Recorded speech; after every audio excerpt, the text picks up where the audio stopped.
and welcome to this week's edition of MFB News. I hope you're really well. I hope you had a great week. For those of you who have children, I hope half term, I wish it was half term just for 1 week.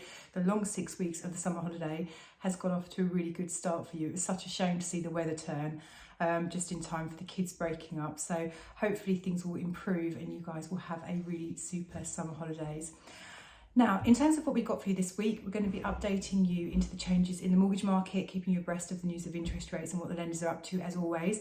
There is more positive news than I've been able to bring to you for quite some time now in terms of the way the lenders and the capital markets have reacted to the inflation news that came out last week. So really good to be sharing some positive news there.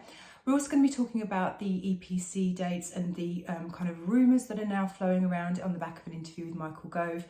And then finally, we're going to be talking about, well, I think really there's lots of headlines. The death of buy-to-let, is buy-to-let dead, landlords exiting the market in waves, all this kind of stuff. So I've got some data which I'm going to share with you, which may or may not affirm or deny those reports. So really interesting stuff for you this week. Okay, so mortgage rates and the money markets. So you will remember last week that we discussed that inflation had come down. Actually, inflation had come down by more than was predicted, and core inflation had also eased off ever so slightly, which was really, really welcome news. Now, on the back of that, the money markets did react incredibly well. They actually did drop fixed rate pricing, which was really positive. Not by a huge amount, but it did come down. So where we are today is that 2-year swaps are at 5.489%, so it was at 10:30 last night. If we turn back the dial 1 week ago to before the inflation news came out, just so you've got a bit of a comparison, 2-year swaps were at 5.729. 5-year fixed rates currently 4.706, 1 week ago 4.868. Now what I would also say is that while I was on holiday, I was watching, so the previous week I was watching, the swap rate movement, and actually the 5-year swaps tipped 5%. So if we kind of compare, actually they have come down by 0.3%, which is really, really good. So that's really positive. Now we have seen an interesting reaction from the lenders.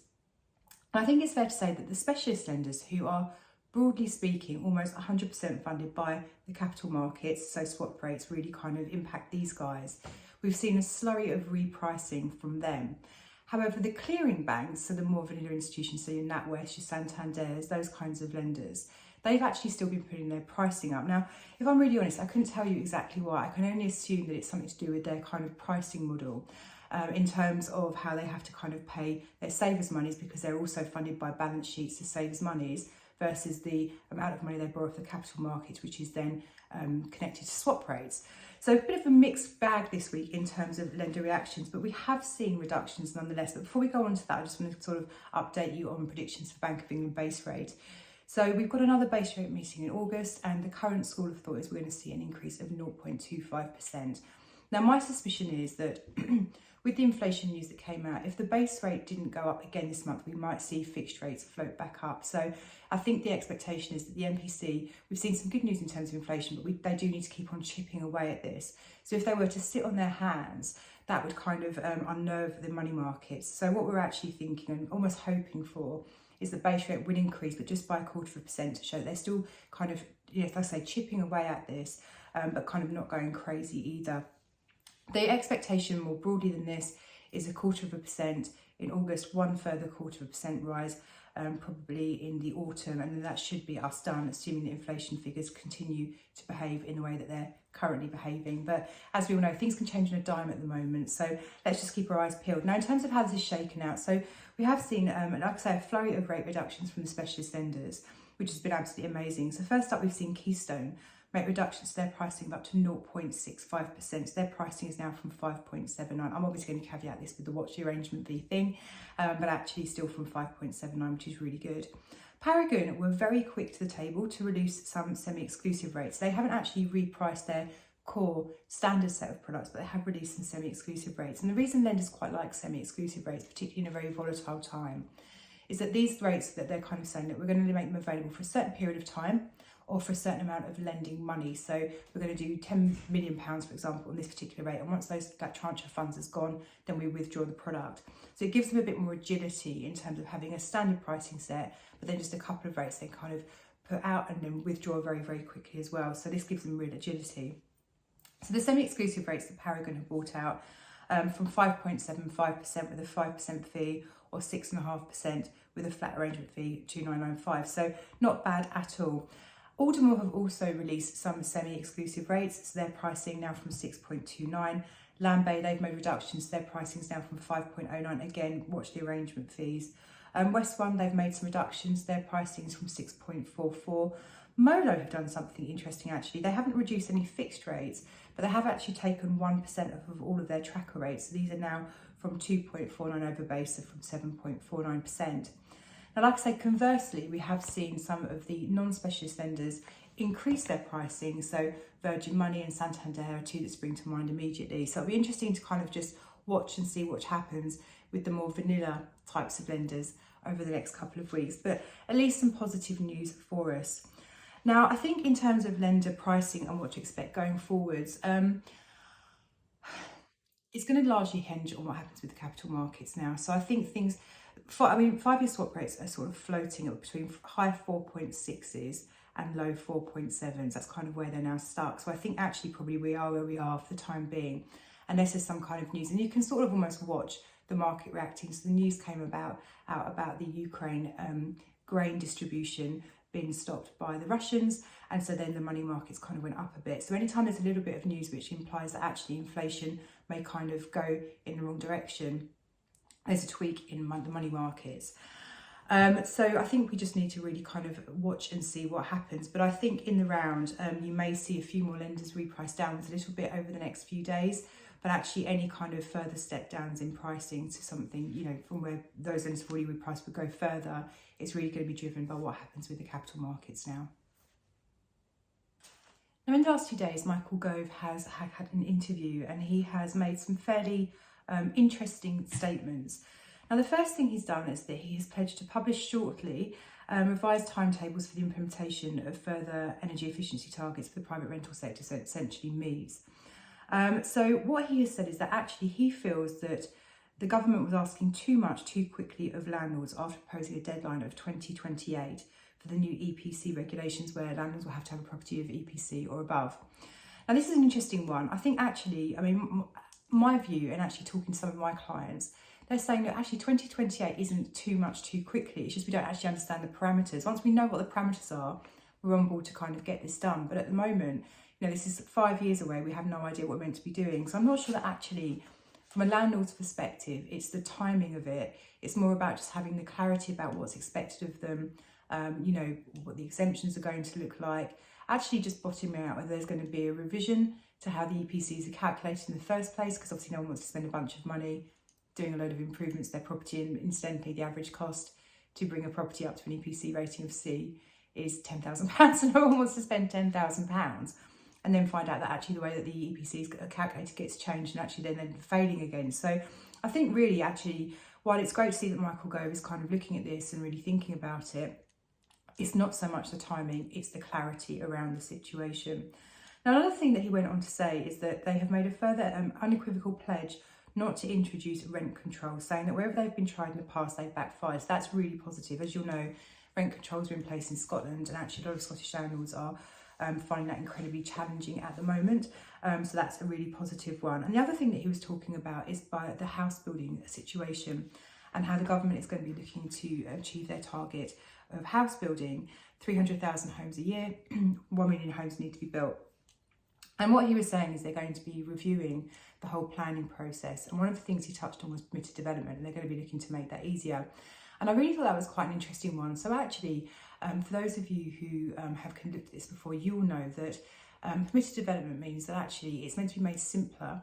And this was a scheme that was brought in a long time ago now, to do extensions to properties or convert semi-commercial property into full residential. So essentially, if you had a shop and a flat above, you would convert the shop into a residential property also, so you just have 2 flats at the end. Now, what's interesting with permitted development is that actually the scheme came in a few years ago to make things much easier for people to convert properties or build properties, and actually it hasn't really worked terribly well. Some councils do not allow permitted development, and actually most lenders will say that, councils will say that if you apply for something under permitted development, you still have to go through a planning application. It's just an abridged version, but it's not guaranteed. So I think while the kind of sentiment of this is really fantastic, and I think as investors and people that maybe do a bit of developing, this could be a really interesting proposition. In our experience, one of these things, they're great in theory, but when they actually come through the system and come out in the wash, never quite as exciting as we like to hear. But I think, broadly, actually, it's great to see the government making some noises about things which could be quite favourable for landlords. More work to be done on the EPC situation, please, Michael Gove. Great about the rent controls, and let's just watch this space with regards to planning. Now, Rightmove has been doing some research, and I love this. Okay, so what they've said is that they've revealed that 16% of properties currently for sale were previously available on the rental market, which is a figure which is up from 13% before the pandemic, which sounds like therefore it's a big increase. Actually, 20% of all homes in the UK are private rental stocks. As a proportion of the housing market, actually the number of buy-to-lets being sold is still less proportionately compared to the overall stock. So an increase of landlords selling up, but actually still way below the average in terms of how many are actually owned as buy-to-let. Now, Rightmove have gone on to say that in its latest rental market snapshot, it shows that landlords are currently facing challenges from multiple directions. Yeah, we all know that, don't we? Government sentiment towards the industry, rising taxation and increasing compliance requirements topped the list of landlords' concerns in a recent study. A quarter are also concerned about the rising cost of buy-to-let mortgages, all very, very understandable stuff. The data suggests that landlords are particularly concerned about their properties with a lower EPC rating ahead of proposed changes to EPC requirements from the government. Precisely 33% of landlords who own lower EPC rated properties plan to sell them rather than making improvements to their EPC rating, compared to the 20% who planned to sell last year. So I guess maybe one of the reasons that more landlords are thinking about selling is if you're faced with a property where you know you're going to have to make EPC changes, and then you throw into the mix the more recent news of rising mortgage costs and that kind of stuff, this is putting people off. Incidentally, just on landlords selling properties, we've got lots of clients who have been kind of feeling a bit disenfranchised. What they're saying is actually, the reality is at the moment, it's not a great market to be selling houses. Rents are going up. While I don't particularly like what's going on, and yeah, of course the mortgage costs are going up, but I mean, even that is a kind of misnomer, because most people took 5-year fixed rates when they've taken mortgages in more recent years. And so not everyone's come off their 5-year fixed rate. So lots of people, millions and millions of people are actually still on the fixed rates they arranged a year ago, 2 years ago. So actually the rates are very, very good. So most people actually should largely ride this storm out, which is great. Sadly, I'm not one of them. But timing's everything, isn't it? So I feel like while there is a kind of lot of frustration and worry in the market, actually what the kind of news is reporting on what people are sort of feeling and saying they might do when it comes to the reality of making that decision, given the way the housing market is performing at the moment, and actually the way the rents are going and the strong demand for rental stock, landlords are saying, actually, do you know what, I'm just going to keep it and sort of just tough this period out, and hopefully at the other end things will come out much brighter. Now, what they went on to say in this report is that despite these challenges, landlords value having a good tenant in their home and are determined to keep good tenants for longer. The majority, so 57% of landlords, say that on average, tenants choose to stay in their properties for longer than 24 months, with only 8% staying for less than a year. So that's really encouraging. So actually, for those landlords who have good tenants, these guys are staying on for longer, which means less churn, which means less expense and less void periods, all really positive for landlords. The report also says that the average asking rents for new tenants outside of London reached another new record this quarter of £1,231 per calendar month. Despite quickly rising prices, rental homes are continuing to let at speed, and many landlords are still being met with long queues of prospective tenants wanting to view and rent their property. The current average time to find a tenant for a home to rent is 17 days, which is its quickest since November 2022. Tenant demand continues to exceed even last year's frenetic levels and is currently 3% higher than at this time in 2022 and 42% higher than in June 2019. The gap between supply and demand has now slightly narrowed compared to last year, with available properties to rent up by 7% compared to with June 2022, though this figure remains 42% below 2019. So there you go. That's where we are with the rental market at the moment. And that's it for this week. So I think a more positive week in the round than other weeks that we've had of late. Still a long way to go, but it's nice to see, or nice to be able to at least come to you with some positive news. If you have any questions, you know where we are, 0345 345 6788. As always, there is an abundance of information available on our website. Have a really good week. For those of you who are off with children, I hope the sun shines down on you. It's looking quite nice today, so fingers crossed it stays that way. And I will see you again same time next week.